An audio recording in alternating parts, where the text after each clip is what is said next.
Number 4 આપણે જોવા જઈએ તો એ નંબર છે રાહુનો. 4 એટલે 4 ઇચેસ 13, 22, 31.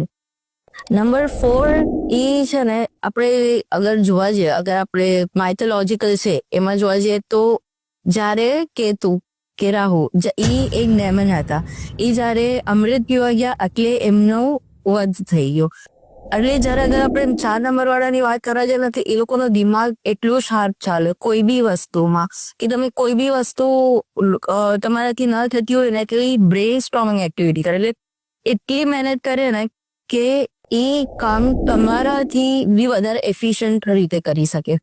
એટલે કહેવા જાય કે છે ને, અગર હું પોતે HR છું તો અગર મારે રિક્રુટ કરવું હોય કંપનીમાં તો હું 4 નંબર વાળાને કરું તો મારું કામ જે 100% થવાનું હોય ને એટલું 100% થઈ જાય. કારણ કે એ લોકોનું વિચાર શક્તિ એટલી સ્ટ્રોંગ હોય છે, એ લોકોનો જે વિચારવાનો નજરિયો હોય છે